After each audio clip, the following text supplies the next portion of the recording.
السلام عليكم ورحمة الله وبركاته.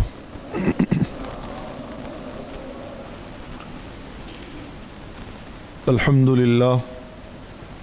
لله نحمده ونستعينه ونستغفره ونؤمن به ونتوكل عليه ونعوذ بالله من شرور أنفسنا ومن سيئات أعمالنا من يهده الله فلا مضل له ومن يضلله فلا هادي له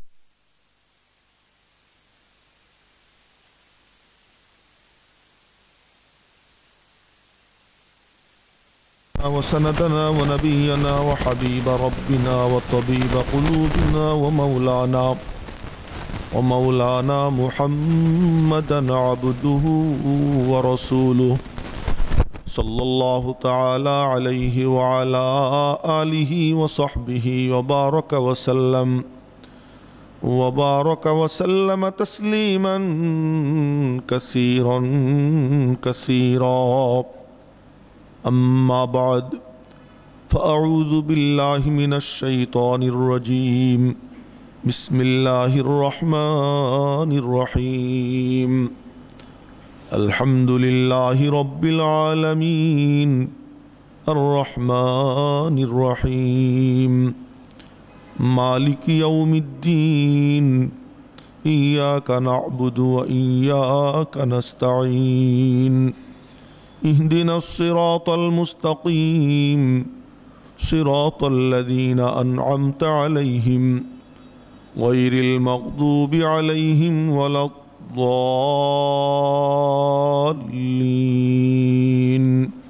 آمين. صدق الله مولانا العظيم وصدق رسوله النبي الأمي الكريم ونحن على ذلك لمن الشاهدين والشاكرين. محترم হাজিরিন, আজ আমাদের সপ্তম দর্স। আল্লাহ পাকের শুকর আদায় করি যে আল্লাহ পাক আমাদেরকে এই সপ্তম দর্শে বসবার তৌফিক দান করেছেন। সকলে বলি আলহামদুলিল্লাহ। মুহতারাম হাজিরিন, আগেই আবেদন ছিল যে ঈদ পরবর্তী শুক্রবারও যেন বন্ধ রাখা হয়, কিন্তু আমি বলেছিলাম যে না, এত লম্বা গ্যাপ দেওয়া যাবে না। ঈদের পূর্বের শুক্রবার বন্ধ থাকবে, কিন্তু পরবর্তী শুক্রবার তাফসির হবে। সেই অনুযায়ী আমরা আমল করেছি, কিন্তু যারা উপস্থিত থাকতে পারেন নাই, কেউ কেউ বলেছেন যে হুজুর গত সপ্তাহে যা বলেছেন একটু আবার বলবেন। তো আমি বললাম যে আসলে আগে যা বলেছি পরবর্তী সপ্তাহে আগেরটা কিছু না কিছু আলোচনা হয়ই। তার কারণ আগেরটার কিছু আলোচনা না হলে পরবর্তীর সাথে সম্পর্কটা ওইভাবে বোঝা যায় না। এজন্য আগের একটু আলোচনা হয়েই যায়, সেই হিসেবে কিছু আলোচনা হবে। তা আমাদের একজন বলতেছিল যে নেটে দেখে নিয়েন। আমি বললাম তুমি চুপ করো, যিনি বলেছেন ওনার আবেগটা তো দেখতে হবে। সেই হিসাবে আমরা গত শুক্রবারে যে আলোচনা হয়েছে তার সার সংক্ষেপ আপনাদের সামনে আবার আজকে আমি তুলে ধরছি। প্রথমত, আউযু বিল্লাহি মিনাশ শাইতানির রাজিম। আউযু বিল্লাহ অর্থ কি নিশ্চয়ই এখন আর দ্বিতীয়বার আপনাদেরকে মনে হয় বুঝাইতে হবে না। আউযু বিল্লাহর অর্থ হলো যে আল ফেরারু মিন গায়রিল্লাহ ইলাল্লাহ, গায়রুল্লাহ থেকে আল্লাহর দিকে ভাগা। ভাগা শব্দ আর যাওয়া শব্দের মধ্যে আসমান জমিন পার্থক্য। ভাগেকে যাকে তাড়ানো হয়, তাড়া দিলে যে ভাগে, যে দৌড় দেয়, এটারে কি বলা হয়? ভাগা বলা হয়। আর এমনি যদি কেউ চলে এটাকে যাওয়া বলা হয়, চলা বলা হয়। শব্দটা হলো কি আল ফেরার। কোরআনে কারিমে আল্লাহ তাআলা মুমিনদেরকে বলছেন ফাফিররু ইলাল্লাহ, তোমরা আল্লাহর দিকে ভাগো, আল্লাহর দিকে ভাগো। এই মানসিকতা যেন চতুর্দিক থেকে আমাকে কি করতেছে? ধাওয়া করতেছে। ওই ধাওয়া খেয়ে আমি কার দিকে ভাগবো? আল্লাহর দিকে ভাগবো। আউযু বিল্লাহ, আল্লাহর কাছে আশ্রয় চাইতেছি। এর তর্জমা আল্লাহর কাছে আশ্রয় চাচ্ছি। কার থেকে? মিনাশ শাইতানির রাজিম। শয়তান কাকে বলে? হ্যাঁ, আমরা জানি তার নাম হলো ইবলিস, কিন্তু পরবর্তীতে তার নাম হয় কি শয়তান। শয়তান কাকে বলে? শয়তান শব্দটা আসছে শাতন থেকে, শাতন, শিন ত নুন। এই শাতন অর্থ হলো দূরে সরে যাওয়া। শাতন অর্থ হলো দূরে সরে যাওয়া। শয়তানকে শয়তান কেন বলা হয়? যখন সে আল্লাহ পাকের সামনে বেয়াদবি করছে, আল্লাহ পাক বললেন উসজুদু লি আদম, তোমরা সবাই আদমকে সিজদা করো। ফাসাজাদু ইল্লা ইবলিস, ইবলিস ছাড়া সকলেই সিজদা করছে। তো আল্লাহ পাক জিজ্ঞেস করলেন মা মানাআকা আল্লাহ তাসজুদা ইদ আমারতুক, আমার নির্দেশের পরে কোন জিনিস তোকে বাধা দিল, ঠেকাই রাখলো? ক্বালা আনা খায়রুম মিনহু, সে বলল আমি ওর থেকে ভালো, ওর থেকে উত্তম। কেন? খালাকতানি মিন নার, আমারে বানাইছো তুমি আগুন থেকে, ওয়া খালাকতাহু মিন তিন, ওরে বানাইছো মাটি দিয়া। মাটি থাকে নিচে, আগুনের গতি থাকে উপরের দিক। তা আমি তো উপরের, ও তো নিচের, আমি উঁচু হয়ে নিচে কেমনে ঝুঁকি, ওর পরে কেমনে সিজদা করি? আল্লাহ পাক বললেন উখরুজ, বের হয়ে যা, এই বের হয়ে যা, দূরে সরে যা, ফাইন্নাকা রাজিম, তুই অভিশপ্ত। এই আল্লাহ পাক তাকে বললেন, সে দূরে সরে গেল। এই জন্য শয়তানকে শয়তান বলা হয় কেন? লিআন্নাহু বাঈদুন আন রহমাতিল্লাহ, সে আল্লাহর রহমত থেকে দূরে, এই কারণে তাকে কি বলা হয়? শয়তান বলা হয়। শয়তান লুগাতে, ডিকশনারিতে এই ব্যাখ্যাও আসছে, শাতা ইয়াসিতু, এর থেকে আসছে শয়তান। শাতা ইয়াসিতু অর্থ কি? এর অর্থ হলো জ্বলা, জ্বলে যাওয়া। অর্থ কি? জ্বলে যাওয়া। শয়তান জ্বলে, কি জ্বলে? দেখছো তামাশা, আদম আর আদমের সন্তানরা আল্লাহর কাছে চলে গেল আর আমি দূরে সরে গেলাম। যে তার ভিতরে যে এই জ্বলন, এই জ্বলনের কারণে তার নাম হলো কি? শয়তান। 2 নম্বর, সে জাহান্নামের আগুনে জ্বলবে, এটা নির্ধারিত, এজন্য তার নাম কি? শয়তান। 3 নম্বর, সে শুধু নিজে জ্বলে না, অন্য কেউ জ্বালায়। অন্য কেউ কি করে? জ্বালায়। আমারে আপনারে জ্বালায় না, সে জ্বালায়, এই কারণেও তার নাম কি? শয়তান। আর এক অর্থ আসছে শাতা ইয়াসিতু, অর্থ হালাক হওয়া, হালাক হওয়া, ধ্বংস হওয়া। শুধু ধ্বংস হয়ই না, বরং ধ্বংস করে, এই জন্য তাকে কি বলা হয়? শয়তান বলা হয়। তা শয়তানের অর্থ কি? বাঈদ, আল্লাহর রহমত থেকে দূরে। শয়তানের অর্থ কি? যে জ্বলে, মুহতারিক, যে কি? জ্বলে। বনি আদমের আল্লাহর নৈকট্য দেখে যে ভিতরে জ্বলে পুড়ে সারখার হয়ে যায়, এই জ্বলার থেকে সে জ্বালায়, এই জন্য তার নাম হলো কি? জ্বালানেওয়ালা। নিজেও জ্বলে, অন্যকেও কি করে? জ্বালায়। আবার সে কি? হালেক, ধ্বংস হয়ে গেছে। শুধু ধ্বংস হয়েছে তাই না, মুহলিক, অন্যকেও ধ্বংস করে, এই জন্য তাকে কি বলা হয়? শয়তান বলা হয়।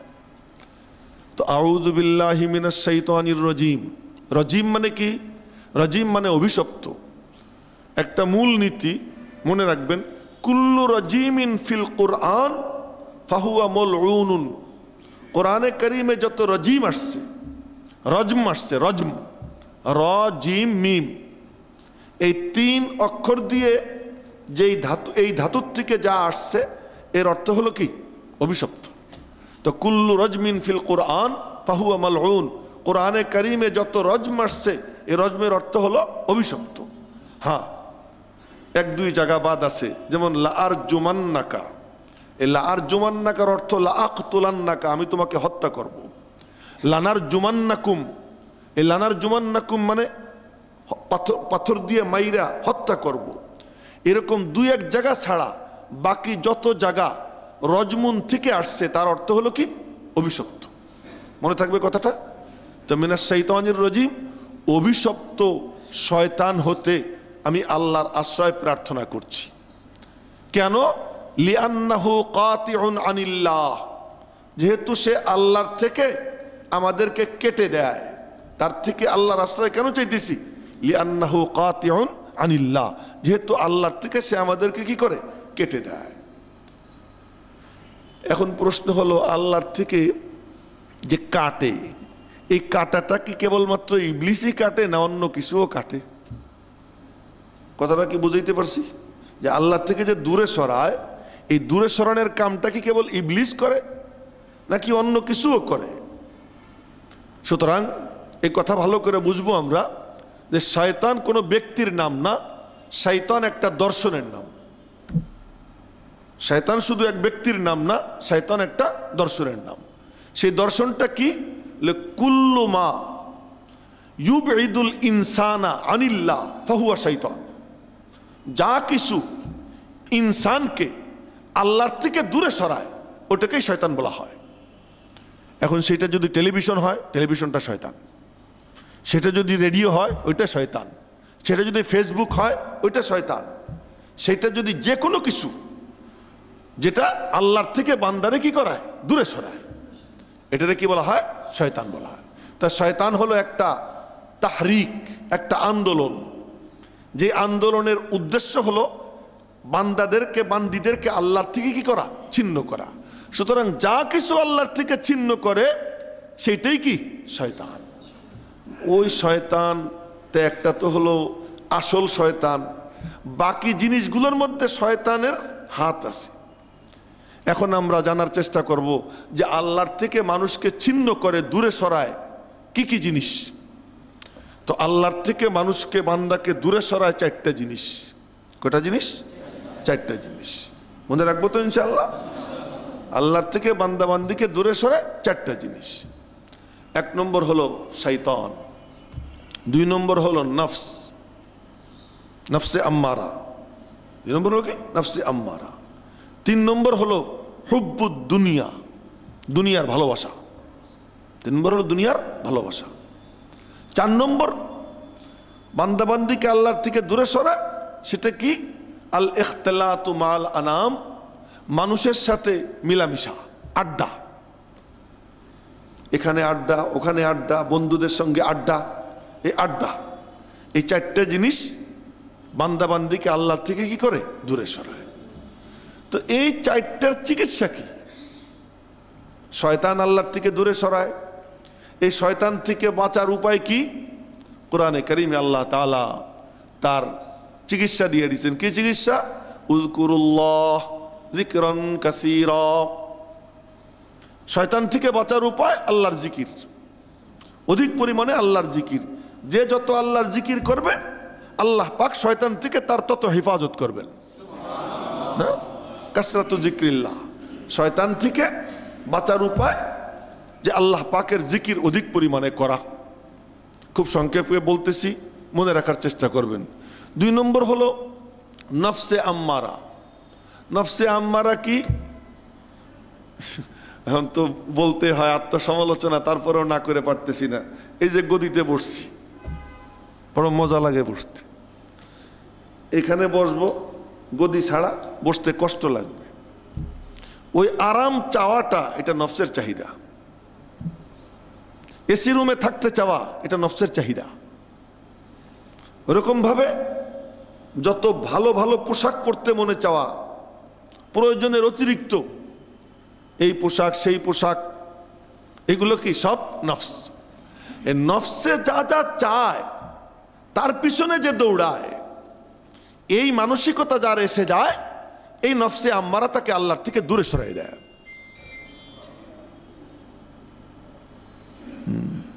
আর যেন বলা না লাগে মোবাইল সাইলেন্ট করে নেন, না, আর যেন এমন কারণ না হয়। এই নফসে আম্মারা সে কি করে?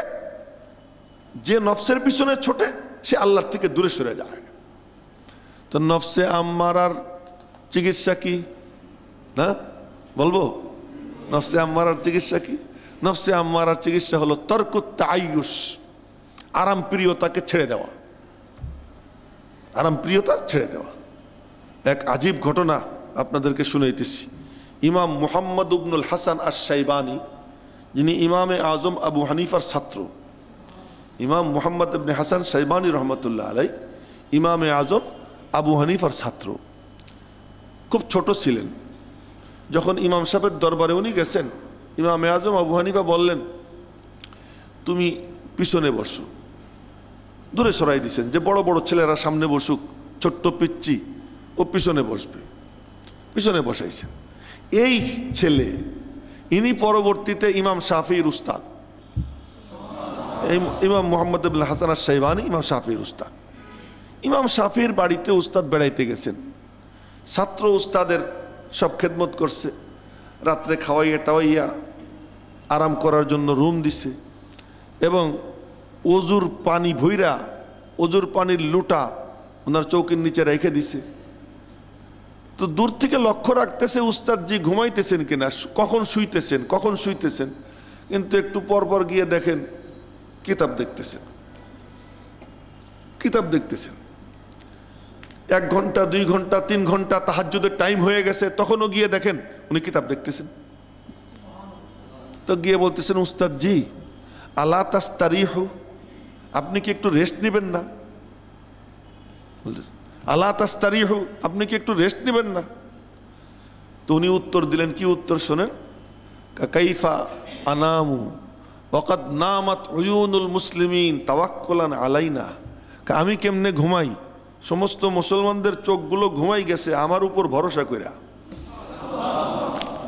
আমাদের উপর ভরসা কইরা সব মুসলমানদের চোখ ঘুমে বিভোর, আমি যদি ঘুমাই তো সে তো আমার উপর ভরসা করে আছে যে আমি কিতাব দেখে দেখে তাদের জন্য মাসলা মাসাইল বের করে রাখবো না। তর্কুত তাইয়ুস, আইয়াসি ছেড়ে দিছেন।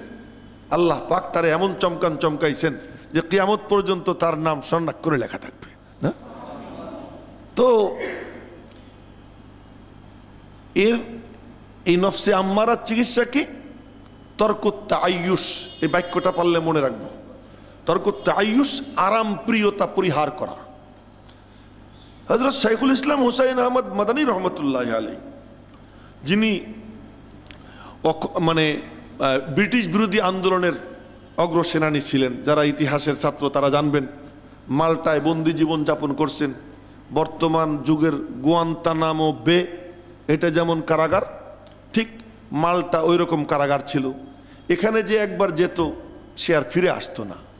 শাইখুল ইসলাম হুসাইন আহমদ মাদানী রাতকে রাত ঘুমাইতেন না, বসে থাকতেন। উস্তাদ, উনিও বন্দি, উস্তাদ বুড়া, উনি উস্তাদের তুলনায় ইয়াং। তখন উস্তাদজি মাল্টায় প্রচণ্ড শীত, তাহাজ্জুদ তো নিয়মিত পড়েন, তো ওখানকার পানি ঠান্ডা, ওযু কেমনে করবেন উস্তাদ ঠান্ডা পানি দিয়া। শাইখুল ইসলাম হুসাইন আহমদ মাদানী উনি ওজুর পানির লুটা ভইরা রাতের বেলায় পেট আর রানের মধ্যে নিয়ে এরকম করে বসে থাকতেন, এমন করে বসে থাকতেন পুরো 2.5 ঘন্টা 3 ঘন্টা একটানা এই ঠান্ডা পানি এখানে নিয়ে বসে আছেন। ওই ওনার পেট আর রানের তাপে পানির মধ্যে কিছুটা উষ্ণতা আসতো, একটু মানে ঠান্ডা কমতো, আর সেই পানি উস্তাদরে দিতেন শেষ রাত্রে ওযু করার জন্য। এই শাইখুল ইসলাম হুসাইন আহমদ মাদানী রহমতুল্লাহ আলাইহি উনি একটা মন্তব্য করছেন, ওই মন্তব্যটা আপনাদেরকে শুনেই। উনি বলেন, अगर जिंदगी में कुछ करना है तो अपने को मुशक्कत के आदी बनाओ। আবার বলতেছি, अगर जिंदगी में कुछ करना है तो अपने को मुशक्कत के आदी बनाओ। জীবনে যদি কিছু করতে চাও তো নিজেকে কষ্টে অভ্যস্ত বানাও। আজ আমরা স্বাধীনতা ভোগ করতেছি, এই স্বাধীনতার জন্য যারা আন্দোলন করছেন ব্রিটিশের বিরুদ্ধে, তার মধ্যে সৈয়দ আহমদ শহীদ বেরলভী রহমতুল্লাহ আলাইহি এক নাম, শাহ ইসমাইল শহীদ রহমতুল্লাহ আলাইহি এক নাম। ওনারা কি করতেন? শীতের দিন খালি গায়ে খালি পায়ে দৌড়াইতেন, ইয়াং বয়সে। শীতের সময় ঠান্ডা পানির মধ্যে সাঁতার কাটতেন। জিজ্ঞেস করছে, এটা করেন কেন? কাজে আগামীতে তো আমার জাতির জন্য কিছু ভূমিকা রাখতে হবে, আমি আমাকে প্রস্তুত করতেছি। তো এই মুজাহাদা করছেন, আরাম প্রিয়তা পরিহার করছেন। তো আল্লাহ পাক রব্বুল আলামিন তাদের দ্বারা কেমন খেদমত নিছেন, ইতিহাস তার সাক্ষী। যে ব্রিটিশ বিরোধী আন্দোলনের ওনাদের কি ভূমিকা, সেই মানে ইতিহাসের পাতায় জলজল করতেছে। আজ আমরা হয়ে গেছি আরাম প্রিয়। আমি আমার নিজের সমালোচনা করতেছি, আরাম প্রিয় হয়ে গেছি। সুন্দর তশক না হইলে বসতে মজা লাগে না, গদ্দি লাগে। ভালো গাড়ি না হইলে চড়তে পারি না, এসি গাড়ি লাগে, এই যে আমাদের আরামপ্রিয়তা, কিছু হইতেছে না আমাদের দ্বারা, কিছু হইতেছে না। যদি দুনিয়ায় কিছু করতে হয় উম্মতের জন্য কল্যাণকর, তার জন্য কি হইতে হবে? মুজাহাদা করতে হবে, মুজাহাদা ছাড়া কিছু হয় না। এই জন্য দ্বিতীয় জিনিস হলো কি? নফসে আম্মারা, যা বান্দাবান্দিকে আল্লাহর থেকে কি করে? দূরে সরায়। এর চিকিৎসা কি? আরাম প্রিয়তা পরিহার করা। কথাগুলো আমি বলতেছি, আল্লাহ যেন আমাকে আমল করবার তৌফিক দান করে, সাথে সাথে আল্লাহ পাক যেন আপনাদেরকেও আমল করবার তৌফিক দান করে, যে আরাম প্রিয়তা পরিহার করা, এই মানসিকতা যেন এসে যায়। 3 নম্বর যেটা মানুষকে আল্লাহর থেকে দূরে সরায়, তা হলো হুব্বুদ দুনিয়া, দুনিয়ার ভালোবাসা।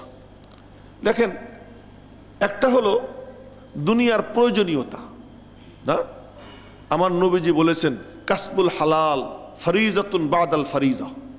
হালাল উপার্জন অন্য অন্য ফরজ আদায় করার পরে এটাও অন্যতম ফরজ।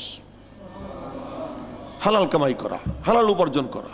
হালাল উপার্জন এত দামি, হালাল উপার্জনের জন্য শ্রম দেওয়া এত দামি। ঘটনা আমি আপনাদেরকে আগেও শুনেছি, যে এক সাহাবী নবীজির সঙ্গে মুসাফা করছেন। মুসাফা করার পরে ওনার তো নবীজির হাত ধরে মজা লাগছে, আর ছাড়তে মনে চায় না। তার কারণ নবীজির হাত, হযরত আনাস রাদিয়াল্লাহু তাআলা আনহু বলেন যে, না, হযরত আবু হুরায়রা রাদিয়াল্লাহু তাআলা আনহু বলেন যে, আমি নবীজির হাত ধরলাম, পরে ধরে আমার অনুভূতি হলো যে আমি কোনো রেশমি কাপড়, পশমি কাপড় এ পর্যন্ত কত ধরছি, কিন্তু নবীজির হাত ধরে যে মজা পাইছি, কোনো কিছু ধরে এত মজা পাইনি। এত মুলায়েম ছিল নবীজির হাত। তো হাত ধইরা মুসাফা করছেন, মজা লাগছে, তো উনি আর ছাড়েন না। নবীজিও বলতেছেন না যে তুই আমারে ছাড়, এ তো বলবেনই না, আমার নবীজির আখলাক, হ্যাঁ, তিনি তো বলবেনই না। ও নিজে ছাড়লে পরে নবীজি ছাড়বেন, সে ধরেই রাখছে। লম্বা সময় যাওয়ার পরে ছাড়ছে, তো নবীজি বললেন, বাবা তোমার হাতটা একটু শক্ত শক্ত লাগলো, ফুসকা পড়া, হাতে ফুসকা পড়া, তোমার হাতটা একটু শক্ত শক্ত লাগলো। জি ইয়া রাসূলুল্লাহ, কেন এরকম ফুসকা কেন পড়ছে? ইয়া রাসূলুল্লাহ, আমি আমার পরিবার পরিজনের ব্যয়ভার বহনের আর কোনো রাস্তা নাই, আমি পাথর টানা শ্রমিকের কাজ করি, তো হাত দিয়ে পাথর বইতে বইতে আমার হাতে ফুসকা পড়ে গেছে। নবীজি বললেন, তো তোমার হাতটা আমার হাতে দাও। এই টাইনে হাতটা নিজে হাতে নিলেন, নিয়া হাতে চুমু খাইলেন, চুমু খাইয়া পয়গাম দিয়ে দিলেন, হালাল উপার্জনের জন্য যদি কারো হাতে ফুসকা পড়ে যায়, হাতের মধ্যে এই কাঠিন্য চলে আসে, শক্ত হয়ে যায়, ওই হাত নবীজির চুমু খাওয়ার উপযুক্ত হয়ে যায়। সুতরাং উপার্জন করা এটা বড় দামি জিনিস।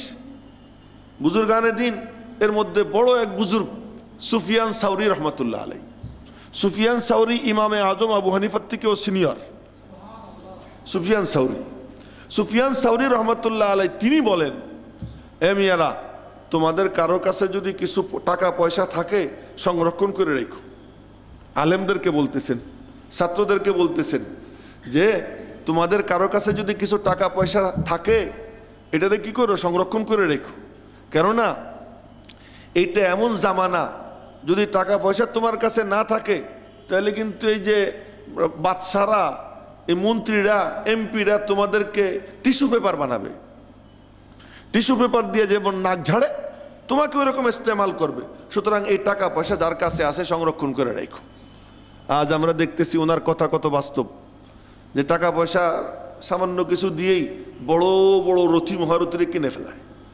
আমি কারো নাম নিচ্ছি না, কিন্তু ভালো করে জানেন, এই যে আমার সামনে বসা আমার এই ভাই, উনি যে ডিপার্টমেন্টে আছেন, ওনার কাছে তথ্য আছে। বিশাল বিশাল ব্যক্তি এক একজন, এমনকি পাগড়িধারী, আলখেল্লাওয়ালা, বড় বড় বুজুর্গ, কিন্তু রাতের আধারে সামান্য কিছু পয়সায় কি হয়ে যায়? বিক্রি হয়ে যায়। এই বিক্রি হচ্ছে পয়সার বিনিময়ে। সুতরাং পয়সাটা কত জরুরি, যে আমার নিজের কাছে যদি থাকে আমি তো লালায়িত হব না। সুতরাং তোমার প্রয়োজন যা, এই প্রয়োজনীয় উপার্জন তুমি করো, কিন্তু দুনিয়ার লোভ লালসা, দুনিয়ার মোহ, দুনিয়ার ভালোবাসা, টাকা আরো চাই আরো চাই আরো চাই, ছুটতে ছুটতে অন্ধ হয়ে যায়। যে এর কথা বলা হয়েছে এই হুব্বে দুনিয়া। কিন্তু যতটুকু প্রয়োজন অতটুকুর জন্য আমার নবীজি নিজে চেষ্টা করছেন। সাহাবায়ে কেরাম চেষ্টা করছেন। তো একটা হলো, আর একভাবে আমি এই কথাটা আপনাদেরকে বুঝাই, একটা হলো দুনিয়াকে গোলাম বানানো, আর একটা হলো দুনিয়ার গোলাম হওয়া। একটা হলো সম্পদকে গোলাম বানানো, আর একটা হলো সম্পদের গোলাম হওয়া। আব্দুর রহমান ইবনে আউফ রাদিয়াল্লাহু তাআলা আনহু টপ লেভেলের ব্যবসায়ী, যে 10 জন সাহাবী একসঙ্গে জান্নাতের সুসংবাদ পাইছেন, তাদের মধ্যে ওনার নাম 5 নম্বরে, এই আব্দুর রহমান ইবনে আউফ। হযরত উসমান গনি, তিনি তার নামের ডেজিগনেশন গনি। কেন? কোটি, বর্তমান যুগ হিসেবে কোটি কোটি ডলারের মালিক ছিলেন উসমান গনি রাদিয়াল্লাহু তাআলা আনহু। কিন্তু জান্নাত পাইতে সমস্যা হয়েছে নি? হ্যাঁ, বরং নবীজি ওনার সম্পর্কে একবার দুইবার না, বহুবার। তার মধ্যে একবার বললেন, মানে নবীজি খুশিতে বাগ বাগ, প্রতি লোমকূপের গোড়া দিয়ে আনন্দ। এরপরে বলি, ইয়া রাসূলুল্লাহ এত খুশি, তোমরা জান্নাতি মানুষ দেখবা? কে? কেউ উসমানের দিকে তাকাও। উসমান গনি জান্নাতের টিকিট নিয়ে ঘুরে বেড়াইতেন, কোটি কোটি টাকার মালিক। কেন? দুনিয়ারে গোলাম বানাইছেন, সম্পদরে গোলাম বানাইছেন, আল্লাহর রাস্তায় দেদারসে খরচ করছেন, দেদারসে খরচ করছেন। আইসা, মানে খুব প্রসিদ্ধ ঘটনা যে এক ফকির নবীজের কাছে গেছে, ইয়া রাসূলুল্লাহ আমারে কিছু দেন। তুমি ওই উসমানের কাছে যাও। তাও তো উসমান গনির কাছে গেছে, গিয়ে দেখে কি সুবহানাল্লাহ, এই একটা দানা পড়ে রয়েছে। তো কর্মচারীরা বকতেছেন, এই এখানে গম পড়ে রয়েছে কেন, টোকাই উঠাইতে পারো না? ফিরে গিয়ে কই, ইয়া রাসূলুল্লাহ কেমন হাড় কিফটার কাছে পাঠাইছেন, এই একটু দানা পড়ে রয়েছে তাই চিল্লা চিল্লি করে। নবীজি বললেন, আরে আমি তোমারে বলছি চাইতে, তুমি গিয়ে চাও। ফিরে গেছে, গিয়ে দেখে যে কুপির, এই যে আলগাবাতি আছে না, এই কুপি গ্রামগঞ্জে এখনো আছে, তো এই কুপির শৈলটা এটা একটু বাড়ানো। তো কর্মচারীরা বলতেছেন, এই শৈলটা এত বাড়াইছো কেন, তেলের অপচয় হইতেছে। হায় হায় রে, এই কার কাছে আইলাম? আবার ফিরে গেছে, ইয়া রাসূলুল্লাহ এ কার কাছে পাঠাইছেন, এ তো পুরো হাড়কিপটা। নবীজি বললেন, তুমি যে চাবা, আমি তোমারে বলছি, সে যা করে করুক। এরপরে হিম্মত করে গেছে, গিয়ে সালাম দিছে, আসসালামু আলাইকুম রহমতুল্লাহ, সালামের জবাব দিচ্ছেন। কি ব্যাপার, কেন আসছেন? আর হাসি খুশি, হাসি খুশি দেবো, কি ব্যাপার, কেন আসছেন? নবীজি আপনার কাছে আমারে পাঠাইছেন। তা কি? আমার কিছু প্রয়োজন। তো এক থৈলা দিচ্ছেন, থৈলার মধ্যে 3000 দিরহাম। 3000 দিরহাম, মানে এটা ধৈরা দেখা চোখ ছানা বড়া হয়ে গেছে। বলতেছে, এই একটা দানার জন্য বকেন, বাত্তির শৈলটা কেন বেশি দিছে তার জন্য বকাবকি করেন। আরে 3000 দিরহাম আমারে দিয়ে দিলেন। খারে বেটা, তুই বুঝিস না, ওই দানার জন্য আমার হিসাব দিতে হবে, ওই শৈলটার জন্য হিসাব দিতে হবে, কিন্তু তোরে যেটা দিলাম আল্লাহর জন্য, এর কোনো হিসাব আমার দেওয়া লাগবে না, কোনো হিসাব দেওয়া লাগবে না। সুতরাং এখানে খরচ করতে কোনো সমস্যা নাই। দুনিয়ারে গোলাম বানাইছেন, দুনিয়ার গোলাম হন নাই। আমরা অভিশপ্ত কেন? যে আমরা দুনিয়ার গোলাম, দুনিয়ার গোলাম, দুনিয়ার জন্য দুনিয়া আমাদেরকে চালায়, আমরা দুনিয়ারে চালাই না। কেউ যদি সম্পদকে গোলাম বানায়, আল্লাহর মর্জি মতো সম্পদ কি করে? ব্যয় করে, সে ব্যক্তি ঈর্ষণীয়। নবীজি বলছেন 2 লোক ঈর্ষার উপযুক্ত। হ্যাঁ, আমার নবীজির কথা শুনেন, যে 2 লোক যাকে ঈর্ষা করা যায়। এক লোক হলো সে যাকে আল্লাহ পাক এলেম দিছে, আর ওই এলেম অনুযায়ী আমল করে, ওই এলেম মানুষের মধ্যে বিতরণ করে, এই লোকটা বড় ঈর্ষণীয়। আর এক লোক যাকে আল্লাহ তাআলা মাল দিছেন, আর ওই মাল সে যথাযথভাবে উপার্জন করে এরপর আল্লাহর রাস্তায় সমানে ব্যয় করে, এই লোকটাও ঈর্ষণীয়। এবার চিন্তা করেন কেমন। সুতরাং হুব্বুদ দুনিয়া, দুনিয়ার মোহাব্বত, এটা হলো ক্ষতিকর। কিন্তু দুনিয়ার প্রয়োজনে দুনিয়া উপার্জন করা, আর উপার্জন করে আল্লাহর পথে ব্যয় করা, এইটার উপরে কোনো অভিশাপ না, বরং এর জন্য সুসংবাদ আসছে। একে আল্লাহ পাক খায়ের বলছেন, এটা খায়ের, উত্তম। খায়ের মানে আপনারা জানেন, একে আল্লাহ পাক বলছেন ফজল, আল্লাহ পাকের মেহেরবানি। সুতরাং সম্পদের মোহাব্বত, এটা হলো কি? ক্ষতিকর। কথাটা কি বুঝাইতে পারছি এত লম্বা কথা বইলা? হ্যাঁ। 3 নম্বর হলো কি? হুব্বুদ দুনিয়া, দুনিয়ার ভালোবাসা। এর চিকিৎসা কি? এর চিকিৎসা হলো আজ-জুহুদ, জুহুদ। জুহুদ মানে দুনিয়ার মোহাব্বত অন্তর থেকে বের করা। দুনিয়ার সম্পদ যা আছে সব আমি সমুদ্রে ফেলাই দিব তা না। মসজিদের জন্য চাওয়া হইল, হুজুর বড় সমস্যায় আছি, আর কোনো সমস্যা নাই, কিন্তু যখন বলা হইল আল্লাহর রাস্তায় দেওয়ার কথা তখন সমস্যা। আজকে যেমন আমি বললাম এই ইসের পরে প্রশ্ন উত্তরের সময় যে 18 জন আলেম হাফেজ তারা পানিতে ডুবে ইন্তেকাল করেছেন, তাদের ছোট্ট ছোট্ট বাচ্চা কাচ্চা, আপনারা যে যা পারেন একটু সহযোগিতা করেন। মাত্র একজন আসছে এ পর্যন্ত আমার কাছে, আইসে একজনে 10,000 টাকা দিয়ে গেছে, আর কেউ এখনো আসে নাই, আর কেউ এখনো আসে নাই। তো দেখেন মানুষ তো কত, মানুষ তো কত। এইরকম কোন ডাক যখন আল্লাহর পক্ষ থেকে আসে, তো সে সম্পদ হলো মনে করে কি আমার আল্লাহ আমার কাছে দিছেন, আমার কাছে আমানত, সুতরাং আল্লাহর পক্ষ থেকে ডাক আসছে আমি দিয়ে দিই। সে চলে আসে, দিয়ে দেয়। আল্লাহ কি করে যে দেয়, নবীজি বলেন যে দিতেছে নিশ্চিত আমি বলতেছি খোদার কসম ওর কমবে না, আল্লাহ ওরে আরো বাড়াই দিবে। আজীব ব্যাপার। উসমান গনির মাল কমছে নাকি? কমে নাই। যে দেয় তার কি হয় না, কমে না, বাড়তেই থাকে, বাড়তেই থাকে। তার কারণ বরকত দেনেওয়ালা কে? তো আল্লাহর রাস্তায় দিলে আল্লাহ বরকত দিবে না? আল্লাহ বরকত দিবে।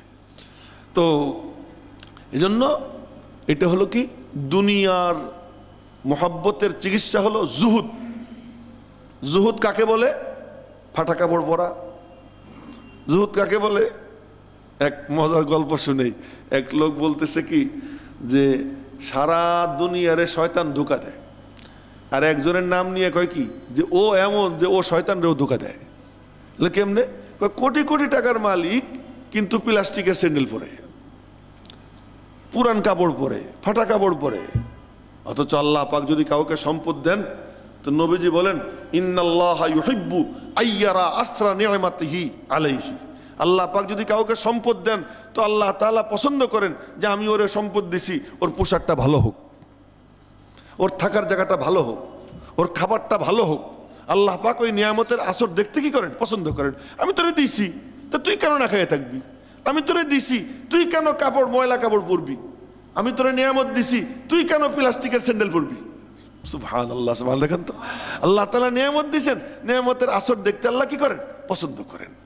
সুতরাং দুনিয়া সম্পর্কে কিছু কথা বললাম যে দুনিয়ার লোভ, দুনিয়ার ভালোবাসা এটা নিন্দনীয়, কিন্তু দুনিয়া উপার্জন করা এবং দুনিয়া আল্লাহর মর্জি মতো ব্যয় করা এটা আল্লাহর কাছে কি প্রশংসনীয়। 4 নম্বর আল ইখতিলাত মাল আনাম, মানুষের সাথে মিশা। হ্যাঁ, মিশলে কি হয়? আল্লাহ মাফ করুক, ইল্লা মাশাআল্লাহ 2-4টা বিশেষ বিশেষ মজলিস ছাড়া বাকি সব মজলিসে কি হয়? সবচেয়ে মজার জিনিস গীবত। সবচেয়ে মজার জিনিস কি? গীবত। একসাথে বসলেই কি হাউকাউ চিল্লা চিল্লি, একসাথে বসলেই কি এই সমালোচনা, নিন্দা, এ যেন একেবারে বড় মজার জিনিস। এর দ্বারা কি হয়? বান্দা আল্লাহর থেকে দূরে সরে যায়। এর চিকিৎসা কি? এর চিকিৎসা হলো আড্ডাবাজি কম করা। না, আড্ডাবাজি কম করা। তো আবার বলতেছি আল কাওয়াতিউ আনিল্লাহ আরবাতুন, আল্লাহর থেকে সম্পর্ক ছিন্নকারী 4টা জিনিস। তার মধ্যে 1 নম্বর হলো শয়তান, 2 নম্বর হলো নফসে আম্মারা, 3 নম্বর হলো দুনিয়ার মোহ, 4 নম্বর হলো মানুষের সাথে মিশা। মানুষের সাথে মিশা, অমানুষের সঙ্গে মিশা। মানুষের সঙ্গে মিশা এটা ভালো। সাহাবা একরাম বলতেন, দোয়া করতেন, আল্লাহুম্মা রযুকনি জালিসান সালিহা, আল্লাহ তুমি আমাকে নেক সঙ্গ মিলিয়ে দাও। এখন যদি কেউ কোনো আল্লাহর অলির সোহবতে যায়, সেখানে গিয়ে বসে আল্লাহর অলিদের মজমার মধ্যে থাকে, তো এই থাকাটা কি হবে? সে এই থাকার বরকতে আল্লাহ পাকের কাছে চলে যাবে। না, এক ঐতিহাসিক ঘটনা, হযরত রশিদ আহমদ গঙ্গুই রহমতুল্লাহ আলাই, হযরত রশিদ আহমদ গঙ্গুই রহমতুল্লাহ আলাইকে বলা হয় কুতবুল ইরশাদ, ফকিহুন নফস। ফকিহুন নফস মানে কি? স্বভাবজাত, এই মানে ইসলামী আইন শাস্ত্র ওনার স্বভাবজাত ছিল। অর্থাৎ কোনো মাসআলা বললে ওই মাসআলার কি সমাধান এটা অটো ওনার ভিতর থেকে বের হইতো, অটো। এই যে কয়দিন আগে এক মাসলা আসছে আমার কাছে ফোনে, এখনো আমি তার সমাধান পাইনি। মাসলা হলো যে হুজুর আমি তো এই শেষ রাকাতে মানে তৃতীয় রাকাত পড়ে বসছি, এরপর 3 তসবিহ পরিমাণ দেরি করার আগেই আমি উঠে গেছি, এরপরে শেষ বৈঠকে সিজদা একটা দিছি সহ সিজদা দিয়ে মনে পড়ছে যে আরে আমার তো সহ সিজদা ওয়াজিব না, আর একটা দেই নেই। তো এখন সালাম ফিরেই ফেলাইছি, এখন আমার নামাজের কি হইল? তাই বলছে মাসলা তো অনেক জটিল, এমন মাসলা আর কোনো সময় আসে নাই, আমি এটা মুফতি সাহেবদের সাথে আলোচনা করে নিই। তো নাম বলবো না, এক বড় মুফতি সাহেবের সাথে আলোচনা করলাম, কই যে আমিও তো পারতেছি না, কিতাব দেখতে। আমি বললাম তুমি কিতাব ঘাটো, দেখো, বের করো। তো আমাদের অবস্থা হলো এই যে মাসআলা সবগুলো আমার সামনে হাজির না, অনেক মাসআলা নতুন করে কিতাব দেখে ঘাইটা ঘুইটা বের করে তারপরে কি করতে হয়, বলতে হয়। এজন্য কখনো আমি বলি না যে আমি সব জানি, আলহামদুলিল্লাহ, পারলে বলবো, না পারলে এখন পারবো না, পরে দেখা যাবে। ওনার অবস্থা কি ছিল? মাসআলা কেউ জিজ্ঞেস করতো, করার সাথে সাথে সমাধান। এটা কেমনে হয়েছে? এটা হয়েছে এইভাবে যে উনি একদিন স্বপ্নে দেখেন রাসূল সাল্লাল্লাহু আলাইহি সাল্লাম দাঁড়াইয়া আছেন, একটা মিম্বর আছে ওখানে, আর অনেক মানুষ নবীজির কাছে মাসআলা জিজ্ঞেস করতে আসছে। তা আল্লাহর হাবিব বললেন আমার কাছে না, রশিদ আহমদকে জিজ্ঞেস করো। তখন এক একজনে ওনার কাছে মাসলা জিজ্ঞেস করতেছে, উনি ফতোয়া দিচ্ছেন আর নবীজি শুনতেছেন। 100 মাসআলায় ফতোয়া দিচ্ছেন স্বপ্নের মধ্যে, 100 মাসআলায়। আর নবীজিকে স্বপ্নে দেখা এটা একেবারে বাস্তব, এটা কোনো ইনা, এর মধ্যে কোনো সংশয় সন্দেহ নেই। তো 100 মাসআলায় ফতোয়া দেওয়ার পরে নবীজি বললেন, রশিদ আহমদ তোমাকে আর কে সনদ দিবে, দরকার নাই, আমি তোমাকে মুফতির সার্টিফিকেট দিয়ে দিলাম। এইরকম রশিদ আহমদ গঙ্গুই রহমতুল্লাহ আলাই। ওই রশিদ আহমদ গঙ্গুই রহমতুল্লাহ আলাই তিনি যৌবনকালে, আমি বলতেছি হলো যে আল্লাহর অলিদের সোহবত কি করে তাই বলতেছি, উনি খুব মানে ছিলেন, শৌখিন ছিলেন। ওই জামানার সবচেয়ে দামি জুতা পরতেন, ওনার পোশাক আশাক ছিল রাজকীয়, অত্যন্ত মেধাবী ছিলেন।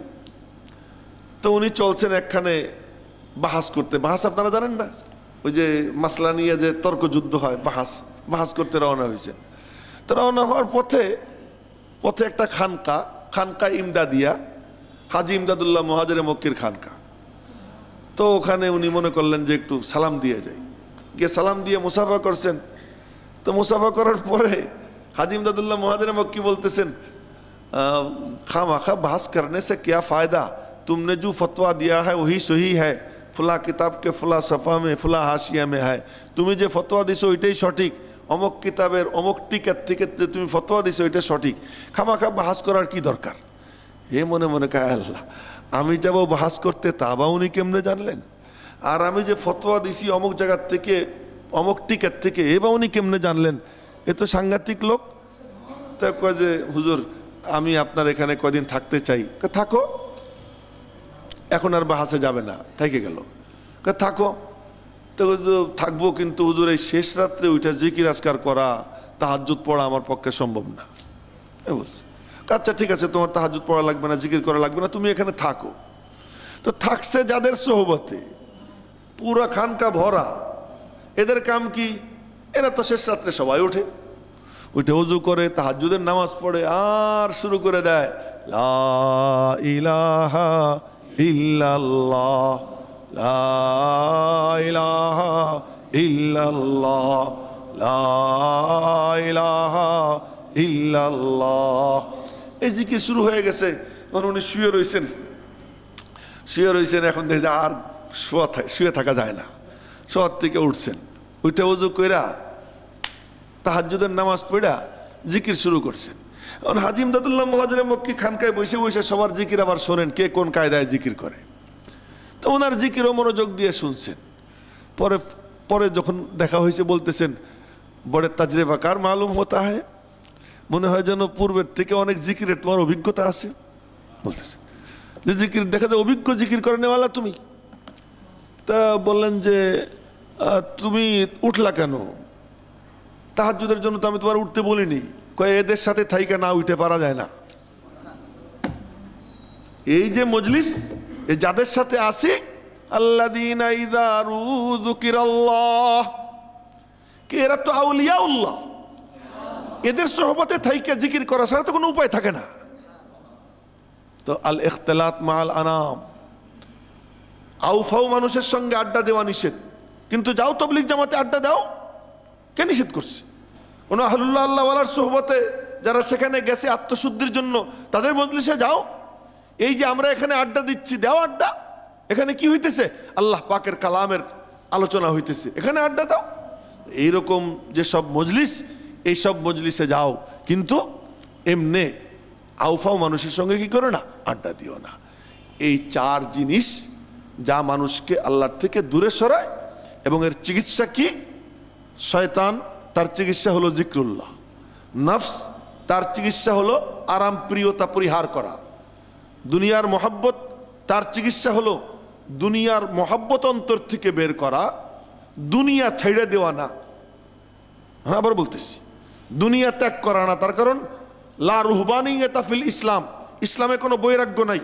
এখানে দুনিয়াদারি করবেন, ব্যবসা করবেন, চাকরি করবেন, সব করবেন, কিন্তু মোহাব্বতটা অন্তরে জায়গা দেওয়া যাবে না। প্রয়োজনের তাগিদে কি করতে হবে। হ্যাঁ, আর 4 নম্বর আল ইখতিলাত মাআল আনাম, ফালতু আড্ডা পরিহার করে নেক আড্ডা অবলম্বন করা। ফালতু আড্ডা পরিহার করা। তো এই 4 জিনিস আল্লাহর থেকে দূরে সরায়, এবং এর চিকিৎসা কি আমরা জানতে পারলাম। আউযু বিল্লাহর মধ্যে আমরা কি বলতেছি? আউযু বিল্লাহি মিনাশ শাইতানির রাজীম, আল্লাহর আশ্রয় প্রার্থনা করতেছি অভিশপ্ত শয়তান হতে। তার মানে শুধু শয়তান হতে না, বরং এই শয়তানি যত সিস্টেম আছে, সব সিস্টেম থেকে আমি আল্লাহর আশ্রয় প্রার্থনা করতেছি। এই যা কিছু আছে আল্লাহর থেকে ছিন্ন করে, এর থেকে কি আল্লাহর আশ্রয় প্রার্থনা করতেছি। চলুন এবার আমরা কোরআন শরীফের মধ্যে ঢুকি। না, সে ঢুকার সিস্টেমটা কি আবার স্মরণ করাই দেই। আউযু বিল্লাহ, আল ফেরারু মিনাল্লাহ, বিসমিল্লাহ, আল ইলতিসাকু বিল্লাহ। হ্যাঁ, আউযু বিল্লাহ, আল্লাহর থেকে ভাগতেছি। বিসমিল্লাহ, আল্লাহর নামের সাহায্যে আল্লাহর সঙ্গে মিশতে চাই। আল্লাহর নামের সাহায্যে আল্লাহর সাথে কি মিশতে চাই। যখন আউযু বিল্লাহ বলে ভাগলাম, এবার বিসমিল্লাহ বলে মিল হয়ে যাবে। কি হয়ে যাবে? মিল হয়ে যাবে। আলহামদুলিল্লাহ দিয়ে কি? নাসআলুল্লাহ আইয়াফতাহ লানা আবওয়াবার রাহমাহ ওয়া আবওয়াবাল মাগফিরাহ ওয়া আবওয়াবাল উলুম বিল ফাতিহা। আল্লাহ পাকের কাছে চাইতেছি তিনি যেন আমাদের জন্য সমস্ত রহমত, সমস্ত মাগফিরাত এবং সমস্ত উলুমের দরওয়াজা যেন খুলে দেন সূরা ফাতিহার মাধ্যমে। এটা হলো কি? আবেদন। এই সূরা ফাতিহার মধ্যে আমরা কি বলছি? ইয়াকা না'বুদু, আমরা তোমারই ইবাদত করি। বনি ইসরাইলের মতো, ইহুদিদের মতো আমরা গাভীর ইবাদত করি না। হ্যাঁ, মনে আছে তো? বনি ইসরাইলের মতো গাভীর ইবাদত করি না। নাসারাদের মতো আলে ইমরানের ইবাদত করি না। আলে ইমরান এর ইবাদত করতো কারা? খ্রিস্টানরা। খ্রিস্টানদের মতো আলে ইমরানের ইবাদত করি না। আল্লাহ, আমরা নারীদের অধিকার প্রতিষ্ঠিত করব, মুশরিকদের মতো করব না, যারা নারীদেরকে লাঞ্ছিত করত, অধিকার বঞ্চিত করত। সূরা নিসা চলে আসছে। আমরা দস্তরখানের উপর খানা নিয়ে মারামারি করব না, যেমন নাকি খ্রিস্টানরা করছে, ঈসা আলাইহিস সালামের উম্মত করছে। আমরা চতুষ্পদ জন্তুকে তুমি ছাড়া কারো নামের জন্য বরাদ্দ করব না, যেমন নাকি নাসারারা করেছে, ইহুদি খ্রিস্টানরা করেছে। আমরা এমন করব না। এবং আমরা আল্লাহুম্মা লা তাজাল না মিন আসহাবিল আরাফ, আল্লাহ তুমি আমাদেরকে আরাফের অধিবাসী বানাইও না। সূরা আরাফ এসে গেল। এরপর আল্লাহ আমাদেরকে তুমি এমন বানাইও না যাদের সঙ্গে জিহাদ করা হয়, কিতাল করা হয়, আর তাদের থেকে গনিমতের মাল নেওয়া হয়। সূরা আনফাল চলে আসলো। সূরা আনফাল চলে আসলো। এবং তাদের সঙ্গে কিতাল করা হয়, যতক্ষণ পর্যন্ত না তারা তওবা করে। সূরা তওবা চলে আসলো, সূরা তওবা চলে আসলো। এমন তওবা যেমন তওবা হযরত ইউনূস আলাইহিস সালাম করেছেন, সূরা ইউনূস চলে আসলো। এই কথাগুলো বলছিলাম কি যে আমরা মোটামুটি 11 পারার সারসংক্ষেপ আমাদের সামনে হাজির হয়ে গেছে। এই কটা কথা দিয়ে কি 11 পারার সারসংক্ষেপ হাজির হয়ে গেছে। এটা তো হলো সূরার শুরু দিয়া না, এই এক সূরার সঙ্গে আর এক সূরার যে মিল, এটা সূরার শুরু দিয়ে আমরা দেখলাম। এবার একটু সূরার শেষ দিয়ে দেখি, লক্ষ্য করেন। আজকে অল্প একটু দেখাইতেছি, আজকে বেশি না, অল্প একটু। সিরাতাল্লাযীনা আন'আমতা আলাইহিম গায়রিল মাগদুবি আলাইহিম ওয়ালাদ-দাল্লিন। অভিশপ্তদের মতো এবং গুমরাহদের মতো ওদের পথ আমাদেরকে দেখাইও না। অভিশপ্ত হইছে কেন, গুমরাহ হইছে কেন? বিতারকিল আমালি বিহাদাল কিতাব, এই কিতাবের উপর আমল না করার কারণে। সেই কিতাব কোন কিতাব? যালিকাল কিতাব। সূরা ফাতিহার শেষ অংশ সূরা বাকারার প্রথমের সঙ্গে মিলে গেল। লক্ষ্য করছেন যে এরা মাগদুব, অভিশপ্ত, দাল্লিন, এরা গুমরাহ। কেন? বিতারকিল আমালি বিহাদাল কিতাব, এই কিতাবের উপর আমল না করার কারণে। হ্যাঁ, তো সূরা বাকারা চলে আসলো। সূরা বাকারার শেষ কি? ফানসুরনা আলাল কওমিল কাফিরিন। হ্যাঁ, কি মজা দেখেন, ফানসুরনা আলাল কওমিল কাফিরিন।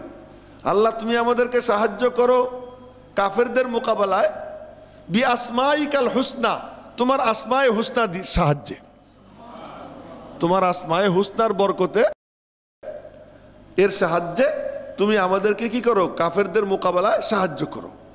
এরপরেই সূরা আলে ইমরান, আলে ইমরানের শুরু দেখেন, আলিফ লাম মিম, আল্লাহু লা ইলাহা ইল্লা হুয়াল হাইয়ুল কাইয়্যুম, এটা হলো আসমায়ে হুসনা। তো এখানে ফানসুরনা আলাল কওমিল কাফিরিন, তুমি আমাদেরকে কাফেরদের মোকাবেলায় সাহায্য করো তোমার আসমায়ে হুসনা দিয়া। এরপরের সূরাই কি? আলিফ লাম মিম, আল্লাহু লা ইলাহা ইল্লা হুয়াল হাইয়ুল কাইয়্যুম। এই যে আল্লাহ পাকের আসমায়ে হুসনা শুরু হয়ে গেছে। সূরা আলে ইমরান শেষ হলো লাআল্লাকুম তুফলিহুন, একদম শেষ বাক্য, লাআল্লাকুম তুফলিহুন। লাআল্লাকুম তুফলিহুন, যাতে তোমরা সফল হতে পারো, বিত্তাকওয়া, যেন তোমরা সফল হতে পারো, বিত্তাকওয়া ওয়া বিআদাই হুকুকিন নিসা, তোমরা যেন তাকওয়ার মাধ্যমে এবং নারীদের অধিকার প্রতিষ্ঠিত করার মাধ্যমে তোমরা যেন কি হইতে পারো? কামিয়াব হইতে পারো। এরপরে সূরা নিসা, ইয়া আইয়ুহান নাসু তাকু রাব্বাকুম, ইয়া আইয়ুহান নাসু তাকু রাব্বাকুম। তো লাআল্লাকুম তুফলিহুনের সঙ্গে ইয়া আইয়ুহান নাসু তাকু রাব্বাকুম মিলে গেল। দেখছেন তো ভাষা? এমনি ভাবে কোরআনে কারীমের এক সূরা আর এক সূরার সাথে কিভাবে জুড়ে আছে।